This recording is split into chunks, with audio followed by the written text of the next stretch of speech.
चलिए हम आ गए फ्रेंड्स। हमने आपको बताया था कि क्या आ जाएगा ये आईयूपीएसी। पहले हमने पद्धति समझ ली आपकी साधारण पद्धति। अब नेक्स्ट आपकी आ गई है आईयूपीएसी पद्धति। चलिए इसका नाम देखिए। सबसे पहले हमने आपको सबसे पहले ही स्टार्टिंग सेशन जब किया था उसमें भी पहले नाम इंट्रोडक्शन हमने इसको दिया था। अब हम फिर इसका समझेंगे क्या बोलते हैं इसको, international union of pure and applied chemistry. क्या बोलते हैं इसको, international union of pure and applied chemistry. ठीक है, अब हमें इसको समझना है, इस सेशन को समझना है कि आईयूपीएसी नाम किस तरीके से बनाएंगे। ठीक है फ्रेंड्स, चलिए अब इसको समझते हैं। सबसे पहले क्या है, इस सेशन का दिया गया है आईयूपीएसी नाम किस तरीके से बनाते हैं। तो जो यौगिक का नाम होता है उस यौगिक के नाम को बनाने के लिए सबसे पहले आपको पता होना चाहिए उसका प्रीफिक्स या पूर्व लगन। क्या पता होना चाहिए, प्रीफिक्स या पूर्व लगन। ठीक है, और फिर पता होना चाहिए इसके रूट वर्ड्स। क्या होते हैं इसके रूट वर्ड्स। फिर क्या होना चाहिए इसका प्राथमिक अनुलग्न। ठीक है, फिर इसका होना चाहिए सेकेंडरी अनुलग्न। क्या होना चाहिए पता, सेकेंडरी अनुलग्न। ठीक है, ये फॉर्मूला है, सब लोग फटाफट इसको नोट कर लीजिए। ये वेरी इंपोर्टेंट फॉर्मूला है फ्रेंड्स। ठीक है, ये जो फॉर्मूला है ये आपको बताएगा, ये आपको क्या करेगा, बताएगा कि आईयूपीएसी नाम आपको किस तरीके से करना है। ठीक है, इस फॉर्मूला को लर्न करके रखिएगा, बड़ी अच्छे तरीके से लर्न करके रखिएगा फ्रेंड्स। ठीक है, अब जैसा कि हमने आपको बताया था कि प्रीफिक्स, क्या बताया था हमने, प्रीफिक्स। अब प्रीफिक्स के बारे में अब आपका आ गया। देखिए जो प्रीफिक्स रहते हैं वो किस तरीके से रहते हैं, आपके जो श्रृंखला होगी, क्या होगी, जो श्रृंखला होगी उस श्रृंखला में ऐसे बॉन्ड लग के एक मूलक जुड़ा हुआ होगा, एक तत्व जुड़ा हुआ होगा। इसको हम क्या बोलते हैं, इसको बोलते हैं फ्रेंड्स क्लोरो। क्या बोलते हैं, क्लोरो। और जी आपका बॉन्ड बीआर लिखा हुआ है, बॉन्ड बीआर, इसको क्या बोलते हैं, जैसे जो बॉन्ड बीआर लिखा हुआ है इसको बोलते हैं ब्रोमो। इसको क्या बोलते हैं, ब्रोमो। और बॉन्ड आई, बॉन्ड आई इसको बोलते हैं आइडो। क्या बोलते हैं, आइडो। ठीक है, क्योंकि ये आयोडीन, आई को हम क्या बोलते हैं, आयोडीन बोलते हैं ना, आयोडीन बोलते। सीएल को क्या बोलते, क्लोरीन बोलते। सी को क्या बोलते, कैल्शियम बोलते हैं। तो ठीक इसी प्रकार से जी क्या आ गया आपका आइडो। जब आई यदि हमारे आईयूपीएसी नाम में आएगा तो हम इसको आइडो के नाम से रिप्रेजेंट करेंगे फ्रेंड्स। ठीक है, समझ में आया, किसके नाम से रिप्रेजेंट करेंगे, आइडो के नाम से रिप्रेजेंट करेंगे। ठीक है, अब नेक्स्ट हम आगे चलते हैं।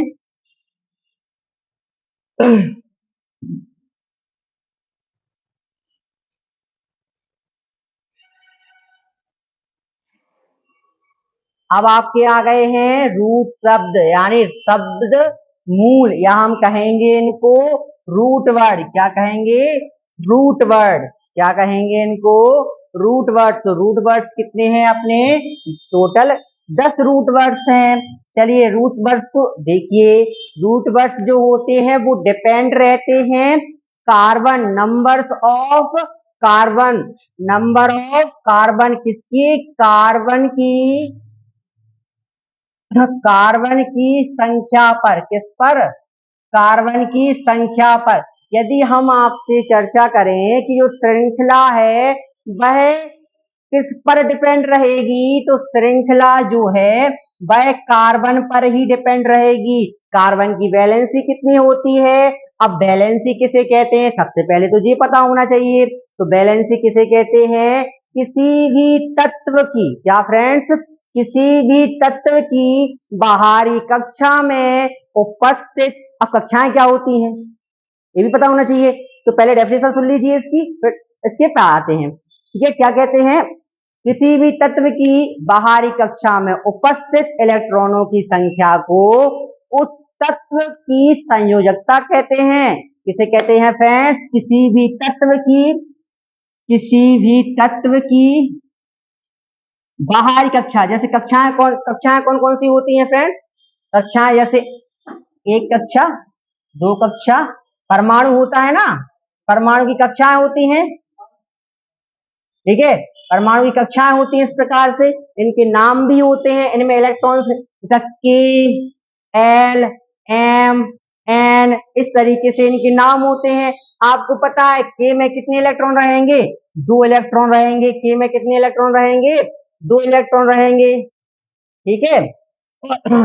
2, 8, 8, 18 इस तरीके से रहते हैं फ्रेंड्स, ठीक है। तो दूसरे में रहेंगे 8, तो दूसरे में रहेंगे 8। अब कार्बन को करते हैं हम, कार्बन को किस तरह की, जो C6 होता है, तो 6 को कह रहे हैं पहली कक्षा में 2 और दूसरी, पहली कक्षा फेल हो जाएगी और दूसरी कक्षा में कितने बचेंगे?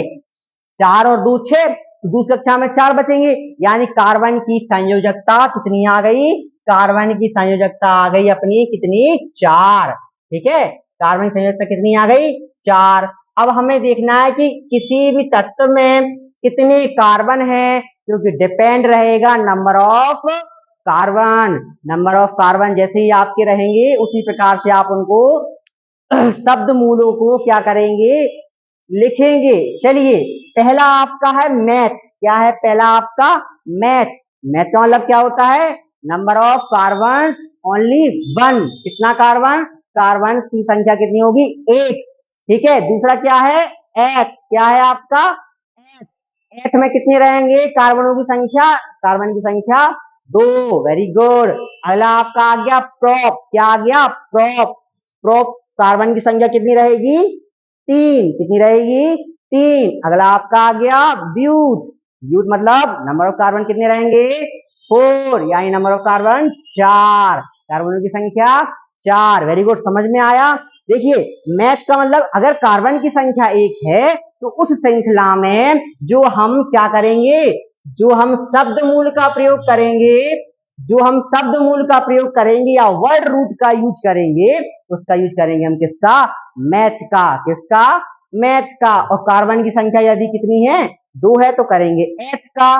कार्बन की संख्या 3 है तो करेंगे प्रोप का। कार्बन की संख्या 4 है तो करेंगे ब्यूट का। ठीक है फ्रेंड्स, किसका करेंगे? ब्यूट का करेंगे। और कार्बन की संख्या यदि हमारे पास कितनी है? 5 है। कितनी है फ्रेंड्स? कार्बन की संख्या हमारे पास 5 है। Number of carbon 5। तो टोटल कार्बन की संख्या 5 है, तो किसका यूज करेंगे? किस शब्द मूल का यूज करेंगे? पेंट। किसका? पेंट का यूज करेंगे। ठीक है फ्रेंड्स। और हमारे पास नंबर ऑफ कार्बन कितने हैं? 6। तो नंबर ऑफ कार्बन कितने हैं? 6, यानी 6 हैं। तो किसका यूज करेंगे हम? हेक्स का। किसका यूज करेंगे? हेक्स का। यदि हमारे पास नंबर ऑफ कार्बन कितने हैं? 7, तो किसका यूज करेंगे? हेप्ट का। किसका यूज करेंगे? हेप्ट का। फिर हमारे पास कार्बनों की संख्या 8 है तो ऑक्ट का। कार्बन की संख्या 9 है तो नन का। कार्बन की संख्या 10 है तो किसका यूज करेंगे हम लोग? डेक का। ठीक है, चलिए आगे बढ़ते हैं। एक बार और रिवाइज कर लेते हैं फ्रेंड्स, जिनको समझ में नहीं आया हो एक बार अच्छे से समझ लें। ठीक है, कोई भी क्वेरीज किसी को होती है, किसी भी बच्चे को कोई भी समस्या होती है, किसी भी मित्र को कोई भी समस्या होती है, तो कृपया कमेंट बॉक्स में जरूर अपनी क्वेरीज लिखें और बताते रहे हमें कि आपको कहाँ समस्या हो रही है। तो नेक्स्ट सेशन में हम उसको, आपकी जो भी समस्या होगी, जो भी प्रॉब्लम होगी, उसमें हम आपको सॉल्व करा देंगे। चलिए, कार्बन की संख्या यदि 1 हो तो मैथ 2 हो, तो एथ 3 हो, तो प्रोप 4 हो, तो ब्यूट 5 हो, तो पेंट 6 हो, तो हेक्स 7 हो, तो हैप 8 हो, तो ऑक्ट 9 हो, तो नन, और 10 हो तो डेक। बहुत बढ़िया तरीके से हमने इसको समझ लिया। चलिए चलते हैं। अब हमने क्या देखा था? हम आगे देख रहे थे, हमने फॉर्मूला देखा था। हमने फॉर्मूला क्या देखा था? फॉर्मूला हमने देखा था इसमें कि यौगिक का नाम, यदि यौगिक का नाम हमें बनाना है तो सबसे पहले पूर्व लगन हमने देख लिया। क्या देख लिया? Bond Cl, Br, bond I, chloro, chloro, bromo, iodo, और एक्स्ट्रा इसके और भी होते हैं फ्रेंड्स, ठीक है। अब आ गए आपके मूल शब्द। तो मूल शब्द हमने आपको बताए थे रूट वर्ड, अभी अभी रूट चले हैं। कार्बन की संख्या 1 होती है तो क्या बोलते हैं? मैथ बोलते हैं। 2 होती है तो एथ बोलते हैं। 3 होती है तो प्रोप बोलते हैं। अब अगला हमें चलना है प्राथमिक शब्द, प्राथमिक अनुलग्न, इस पे हमें आगे बढ़ना है। फिर क्या चलेंगे? द्वितीयक अनुलग्न। अब इनके कार्य क्या होते हैं? प्राथमिक अनुलग्न क्यों लिए जाते हैं? द्वितीयक अनुलग्न क्यों लिए जाते हैं? हमें इस पे भी चर्चा करनी है। चलिए इसको देख लेते हैं।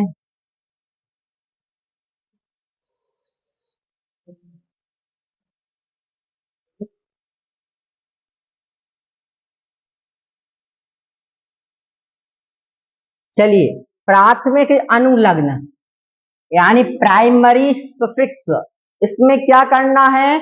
इसमें हमें देखना है फ्रेंड्स कि तत्व जो है हमारे पास, एलिमेंट जो है, तत्व है, उस तत्व का कोई वह तत्व संतृप्त है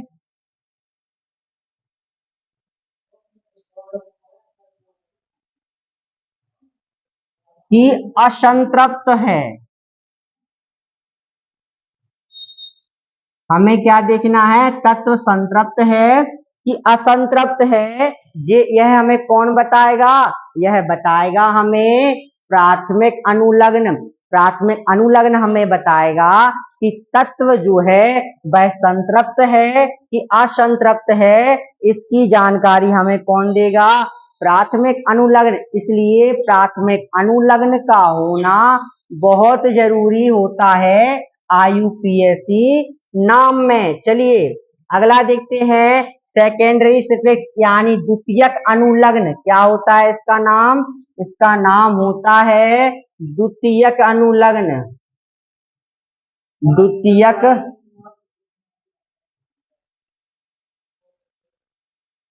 ठीक है, इसको बोलते हैं द्वितीयक अनुलग्न। क्या बोलते हैं इसको?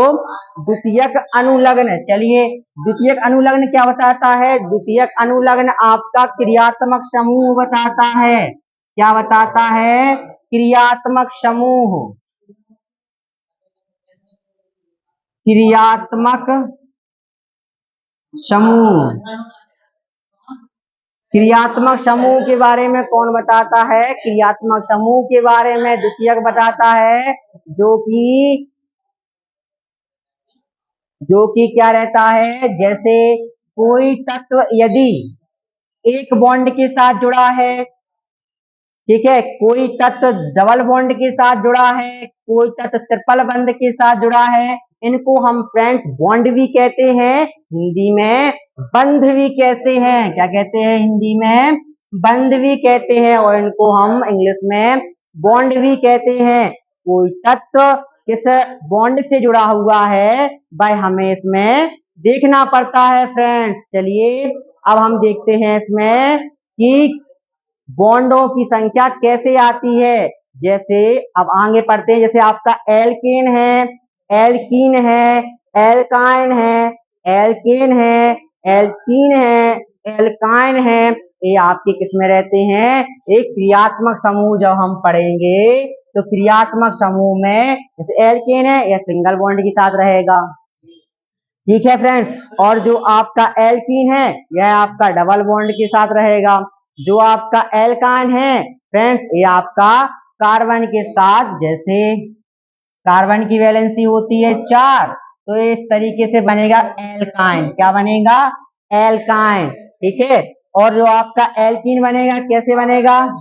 CH डबल बॉन्ड CH, ठीक है, इसकी वैलेंसी 4 हो गई, ये आपका डबल बॉन्ड के साथ बन गया। और यदि हम उसको सिंगल बॉन्ड वाला देखना चाहें तो सिंगल बॉन्ड वाला हम देख सकते हैं। चलिए फ्रेंड्स, सिंगल बॉन्ड वाला भी आपको फटाफट दिखा देते हैं हम, बहुत ही बढ़िया तरीके से सिंगल बॉन्ड वाला भी देख लीजिए। देखिए, जैसे आपका एक एग्जाम्पल है CH4। CH4 को हम किस तरीके से लिखेंगे? Single bond H, single bond H, single bond H, single bond H। ये किस ग्रुप में आ जाएगा फ्रेंड्स? ये आपका आ जाएगा एल्केन ग्रुप में। किसमें आ जाएगा? एल्केन ग्रुप में। ठीक है फ्रेंड्स, अब अच्छे से क्लियर हो गया। चलिए चलते हैं नेक्स्ट टॉपिक पर। चलिए लीजिए, आपके सामने वही सब आ गए हैं, एल्केन, एल्कीन, एल्काइन। चलिए सबसे पहले समझते हैं एल्केन को। एल्केन को हम किस तरीके समझते हैं? इसका फॉर्मूला होता है, एल्केन का फॉर्मूला क्या होता है? CnH2n plus 2, CnH2n+2। जैसे मेथेन, एग्जाम्पल देख लीजिए इसका। एग्जाम्पल जैसे है CH4, C2H6। अब ये कैसे लेते हैं? जैसे C2H6 देख लीजिए आप, N क्या है? नंबर्स। ठीक है, जैसे कार्बन की संख्या यदि एक रहेगी, कार्बन की संख्या एक रहे, तो यहाँ पे हाइड्रोजन जो होगा वह दुगना होगा कार्बन से, और प्लस इसमें 2 जुड़ जाएंगे, यानी कार्बन की संख्या 1 प्लस 2 एकम 2 प्लस 2 यानी क्या? CH4। इस तरीके से हमारा क्या बन गया? CH4 बन गया। हमने इसका आपको क्या, इसकी संरचना हमने देख ही ली। अब संरचना देखनी है C2H6 की। तो C2H6 की दो, एक कार्बन जे रहेगा, एक बॉन्ड के साथ कार्बन ए रहेगा। अब हमारे पास कितने हैं? हाइड्रोजन की संख्या कितनी है? 6 है हाइड्रोजन की संख्या। तो देखिए, 1 hydrogen, 2 hydrogen, 3 hydrogen, 4 hydrogen, 5 hydrogen और 6 हाइड्रोजन। फ्रेंड्स, अपना ये किसका क्रियात्मक समूह बन गया? ये बन चुका है आपका क्रियात्मक समूह किसका? ये बन गया है आपका एथेन का। ठीक है, पहला आपका हो गया मेथेन, दूसरा क्या हो गया आपका? एथेन। अब हमें, अब ठीक इसी प्रकार से हम किसका बना लेंगे? कार्बन की संख्या यदि हम 3 कर देंगे तो क्या बन जाएगा? प्रोपेन। कार्बन की संख्या 3 कर दें अगर हम इधर, तो हाइड्रोजन की संख्या कितनी करनी पड़ेगी? 3। एन की संख्या कितनी हो गई? 3। तो एन की संख्या हो गई 3। अब 3 हो जाएगी तो इसका ट्वाइस करना पड़ेगा हाइड्रोजन में, तो 3 2 जा 6 प्लस 2 यानी कि H कितना हो जाएगा? 8। ए क्या हो जाएगा आपका? प्रोपेन। क्या हो जाएगा? प्रोपेन। ठीक है सब इसी प्रकार से ब्यूटेन। ठीक है, एन लगा है ना, एन का तो क्या लगा? ब्यूटेन। ठीक है, इसका क्रियात्मक समूह क्या करेगा? हमने क्रियात्मक समूह आपको बता ही दिया है, सिंगल बॉन्ड के साथ ऐड हो जाएगा। ठीक है फ्रेंड्स, समझ में आया हो तो इसको सेशन को शेयर करते रहिए बहुत बढ़िया तरीके से। ठीक है, अब नेक्स्ट समझते हैं एल्कीन। क्या समझते हैं? एल्कीन। ठीक है फ्रेंड्स,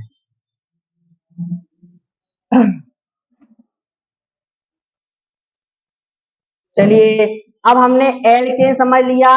एल्केन में जो भी एलिमेंट्स होते हैं वह सिर्फ सिंगल बॉन्ड के साथ अटैच रहते हैं कार्बन के साथ। जैसे हमने देख लिया CH4 को, किसको देख लिया? CH4 को। ठीक है, अब इसको अगर हमने इसको बना लिया, इसको इधर बना देते हैं।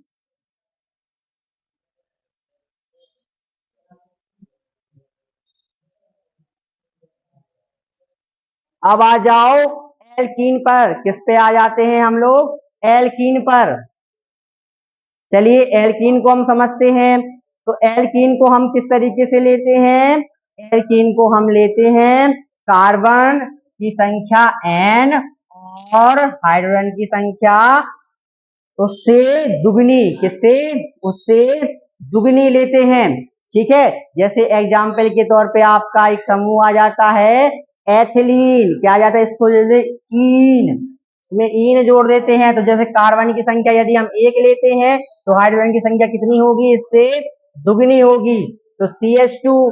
अब CH2 क्या हम ले सकते हैं? तो एथिलीन बनाने के लिए हमें क्या लेना पड़ेगा? कार्बन की संख्या 2 लेनी पड़ेगी। तो कार्बन की संख्या यदि 2 लेंगे तो यहाँ पे फ्रेंड्स कितना हो जाएगा? यहाँ पे हो जाएगा 4। तो क्या बन गया जी? एथिलीन। क्या बन गया? एथिलीन। ठीक है, क्या बन गया? एथिलीन बन गया। ठीक है, इसके क्रियात्मक समूह को हम देख लें। एथिलीन, इसके क्रियात्मक समूह को देखें तो कार्बन एक कार्बन, कार्बन दो। अब जी कार्बन से कार्बन किससे? डबल बॉन्ड से ऐड होगा, क्योंकि इसको बैलेंसी बराबर करनी पड़ेगी। हाइड्रोजन एक, हाइड्रोजन एक और हाइड्रोजन ऐड हो जाएगा, एक और। जी क्रियात्मक समूह किसका बन गया? एथिलीन का। एथिलीन का क्रियात्मक समूह आपके पास बन गया है। ठीक इसी प्रकार से प्रोपेलीन, प्रोपेलीन के बाद आपका बन जाएगा ब्यूटेलीन। ठीक इसी प्रकार से क्या बन जाएगा? ब्यूटेलीन। जो हमने आपको अन्य तत्व बताए हैं सारे इसमें लीन जोड़ देंगे तो आपके सारे तत्व बन जाएंगे। जैसे कार्बन की संख्या यदि हम 4 ले लें तो हाइड्रोजन की संख्या यहाँ पे इससे दुगनी हो जाएगी। यानी सीधा सीधा फॉर्मूला हमको एल्कीन में याद करना है कि CnH2n इससे दुगनी रहेगी। एल्काइन में हम क्या देखते हैं? एल्काइन में हम देखते हैं Cn, क्या देखते हैं? CnH2n -2। क्या देखते हैं? CnH2n -2। फिर इसको हम आयन बोलते हैं। क्या बोलते हैं? आयन बोलते हैं। एक होता है आपका C2H2, इसका उदाहरण होता है एल्काइन का, तो इसको क्या बोलते हैं? क्या बोलते हैं? एथाइन। क्या बोलते हैं इसको? एथाइन। क्या बोलते हैं? एथाइन। क्या बोलते हैं? एथाइन। ठीक है, फिर इसको एक और होता है, आपको क्या बोलते हैं उसको? अगर हम कार्बन की संख्या कितनी कर दें? 3 कर देते हैं तो इसको बोलते हैं प्रोपाइन। क्या बोलते हैं? प्रोपाइन। ब्यूटाइन। चलिए इसकी श्रृंखला को हम समझ लेते हैं। इसके क्रियात्मक समूह को अगर हम समझ लेते हैं, हमने 2 क्रियात्मक समूह को समझ लिया।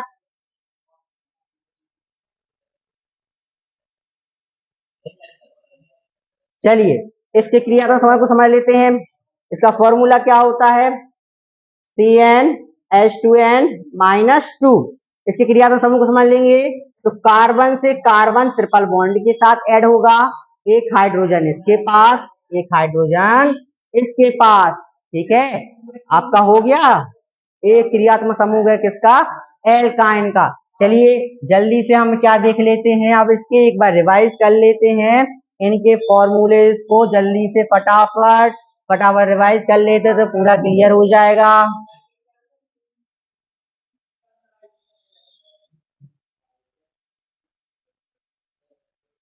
देखिए एल्केन, एल्केन का फॉर्मूला क्या होता है? CnH2n +2। एल्कीन का CnH2n, एल्काइन का CnH2n -2। ठीक है, और इसमें हम रूट वर्ड्स का यूज करेंगे नंबर ऑफ कार्बन की वजह से। ठीक है, अगर यहाँ पे कार्बन की संख्या 1 तो क्या मैथ, कार्बन की संख्या 2 आ जाएगी तो एथ, 3 आ जाएगी तो प्रॉप, 4 आ जाएगी तो ब्यूट। इसी तरीके से इसमें क्या हो जाएगा? इसमें सिंगल बॉन्ड के साथ, इसमें सिंगल बॉन्ड के साथ जुड़ा रहेगा, इसमें डबल बॉन्ड के साथ, इसमें कार्बन से कार्बन ट्रिपल बॉन्ड के साथ। ये आपके क्या आ गए? क्रियात्मक समूह। क्या आ गए? क्रियात्मक समूह। ठीक है फ्रेंड्स, चलिए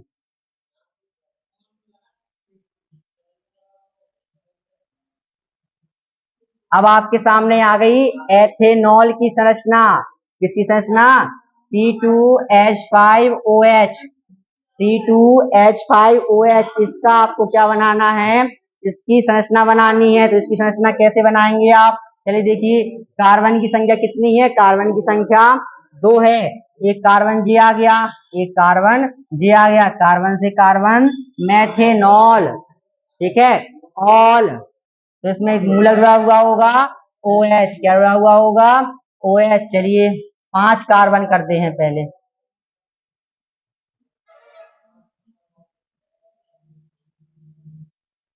ये क्या बन गया आपका? एथेनॉल। एथेनॉल की संरचना आपकी तैयार हो गई जी। क्या है?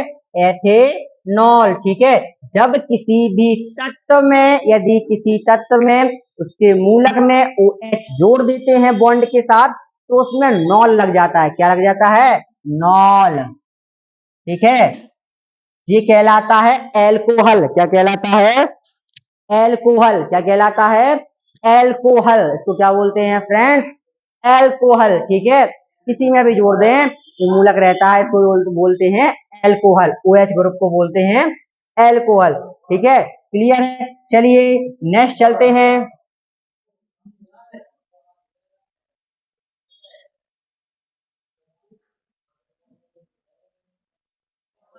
एथेनोइक अम्ल CH3COOH। क्या होता है? CH3COOH। इसकी हम क्या, इसके क्रियात्मक समूह को देखेंगे। इसमें भी OIC बनेगा। क्या बनेगा? जो समूह है एक बनुआ बनेगा, OIC एसिड बन जाएगा। क्या बन जाएगा? OIC एसिड बन जाएगा। फ्रेंड्स, इस वाले क्वेश्चंस को आपको कमेंट बॉक्स में लिख के इसकी संरचना, इसका स्ट्रक्चर पूरा आपको बना के हमें देना है फ्रेंड्स। ठीक है, इसका स्ट्रक्चर बना के आपको हमें देना है।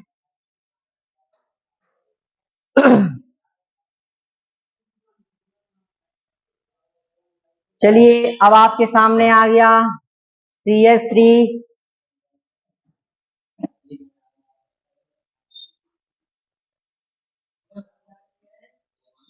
CH2 और Br।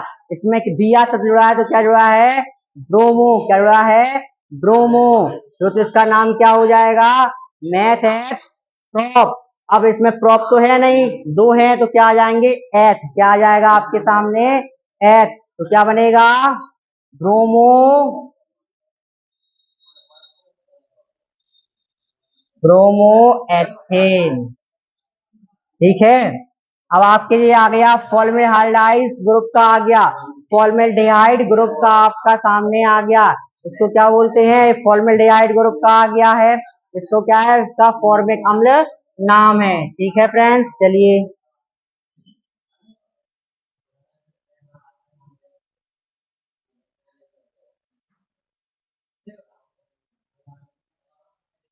अब आपके सामने आया ब्रोमोपेंटेन की संरचना। किसकी आ गई? ब्रोमोपेंटेन। अब इसमें देखो पेंटेन है। क्या है फ्रेंड्स? पेंटेन। तो पेंटेन यानी कार्बन की संख्या 5। कार्बन की संख्या 5, 1 2 3 4 और 5। इसमें एक Br क्या जुड़ जाएगा? ग्रुप जुड़ जाएगा। इसकी वैलेंसी 4 4 के साथ कर देंगे। इसकी वैलेंसी 4 4 के साथ कर देंगे।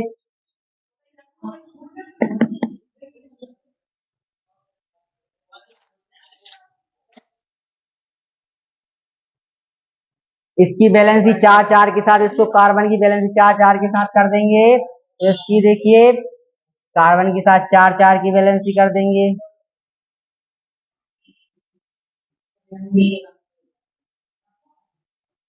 देखिए, इस कार्बन की बैलेंसी 4 हो गई, इसकी कार्बन की बैलेंसी 4 हो गई, इसकी कार्बन की, इसकी कार्बन की, और इसकी भी 4 बैलेंसी हो गई। ठीक है, अब चलिए नंबर ऑफ कार्बन 1 2 3 4 5, 5 कार्बन है। लेकिन इसकी एक बात याद रखिए, जब भी हम श्रृंखला बनाते हैं तो इसको हम जब काउंट करते हैं नंबर्स को, तो नंबर्स को हम वहीं से काउंट करते हैं जहां से हमें मूलक पास में पड़ता है।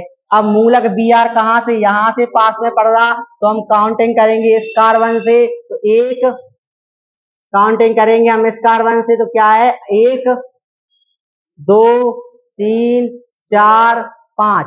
कार्बन की संख्या कितनी हो गई? 5। और 5 में आता है पेंट। 5 में कहा आता है? 5 में आता है पेंट। 1 में आता है मैं, 2 में ए, 3 में प्रोप, 4 में ब्यूट, 5 में पेंट, 6 में है, 7 में है, 8 में ऑक, 9 में नन और 10 में डेक। 10 में क्या आता है फ्रेंड्स? डेक। इस स्ट्रक्चर बन गया किसका? ब्रोमो पेंटेन का। ब्रोमो पेंटेन का क्या बन गया? ये स्ट्रक्चर बन गया। चलिए नेक्स्ट क्वेश्चन देखते हैं। बहुत ही शानदार क्वेश्चन आपके सामने आया है। श्रृंखला का गुण किस परमाणु में पाया जाता है? फ्रेंड्स, क्वेश्चन समझिए, ये आया हुआ क्वेश्चन है, ये बोर्ड में आया हुआ क्वेश्चन है आपका। ये बोर्ड में आया हुआ क्वेश्चन है फ्रेंड्स, बताइए जल्दी। श्रृंखला का गुण किस परमाणु में पाया जाता है? तो श्रृंखला का गुण किसमें पाया जाता है? कार्बन में पाया जाता है। किसमें पाया जाता है? कार्बन। श्रृंखला का गुण कार्बन में पाया जाता है। जैसे हमने देखा था C2H6 को देखा था। देखिए यहाँ कार्बन की संख्या जैसे ही बढ़ेगी श्रृंखला बढ़ती जाएगी। देखिए कार्बन एक, कार्बन कार्बन दो,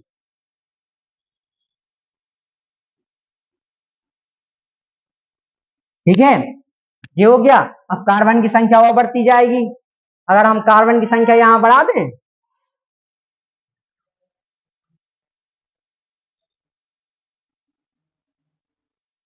ठीक है, अब ये कार्बन से कार्बन डबल बॉन्ड से जुड़ जाएगा, ठीक है। अब C2H4 ले लो, डबल बॉन्ड से जुड़ गया, एक के साथ हाइड्रोजन जुड़ गया, एक के साथ हाइड्रोजन जुड़ गया, एक के साथ हाइड्रोजन जुड़ गया, एक के साथ हाइड्रोजन। तो इस तरीके से श्रृंखला का गुण किसमें, श्रृंखला का गुण किस परमाणु में पाया जाता है? श्रृंखला का गुण कार्बन में पाया जाता है, जिसकी वैलेंसी कितनी होती है? इसकी कितनी होती है वैलेंसी? 4। कितनी वैलेंसी होती है फ्रेंड्स? इसकी वैलेंसी होती है 4। ठीक है फ्रेंड्स, चलिए नेक्स्ट पढ़ते हैं। देखो जी क्वेश्चन भी आ गया आपके सामने, बहुत ही शानदार। कार्बन की संयोजकता, कार्बन की संयोजकता, संयोजकता किस खेत की मूली को कहते हैं? संयोजकता फ्रेंड्स, संयोजकता, संयोजकता हमने बताया था किसी भी तत्व की बाहरी कक्षा में उपस्थित किसकी संख्या को? इलेक्ट्रॉन, किसकी संख्या को? इलेक्ट्रॉन की संख्या को, इलेक्ट्रॉन की संख्या को क्या कहते हैं? इलेक्ट्रॉन की संख्या को संयोजकता कहते हैं, संयोजकता।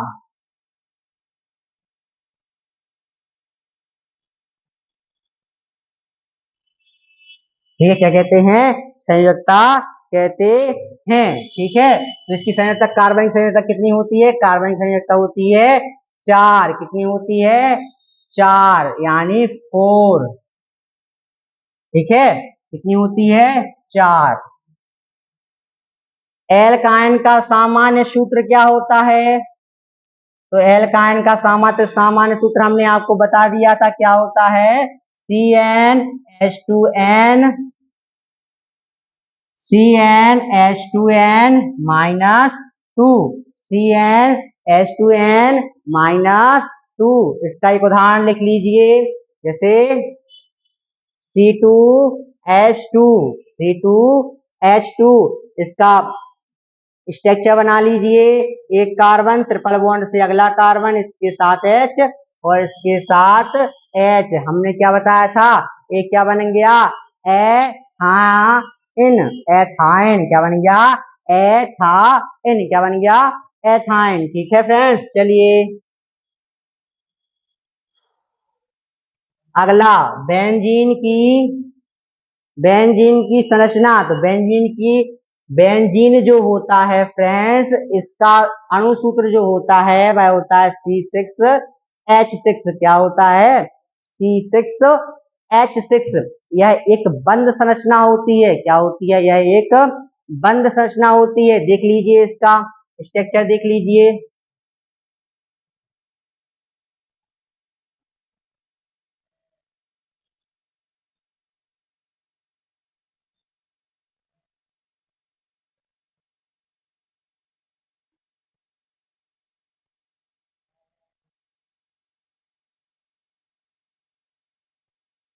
इधर बना लेते हैं।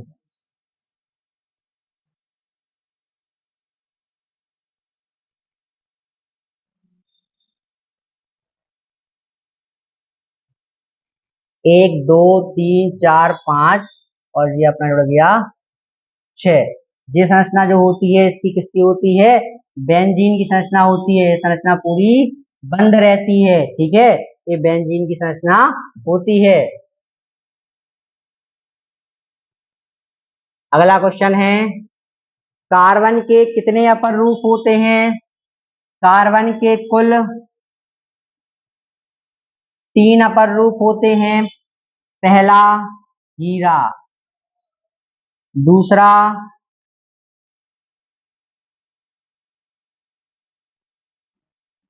ग्रेफाइट, तीसरा अपना रहता है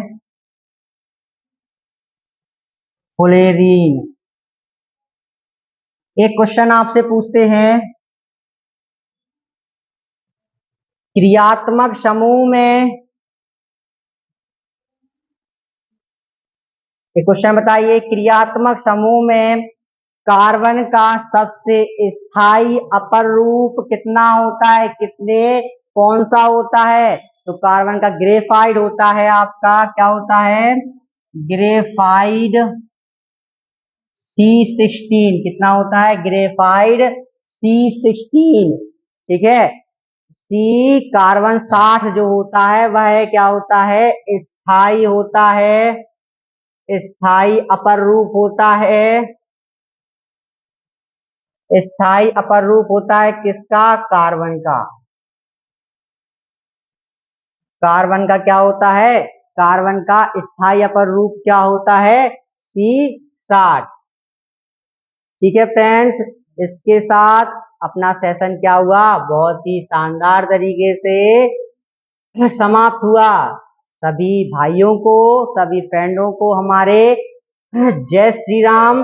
और इसी के साथ थैंक यू फ्रेंड्स, हमारे सेशन के साथ बने रहने के लिए और ऐसे ही सपोर्ट करने के लिए।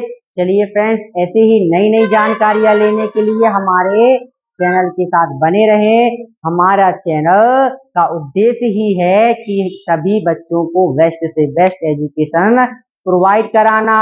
ठीक है फ्रेंड्स, आप लोगों का सपोर्ट हमारे साथ बना रहे और लाइक शेयर सब्सक्राइब आप लोग करते रहें। जो भी क्वेरीज हो कमेंट बॉक्स में लिखते रहें। अगले सेशन में आपकी क्वेरीज को ले लिया जाएगा। आपकी सारी परेशानी जितनी होगी, जो भी डाउट होंगे आपके, वो सारे ले लिए जाएंगे।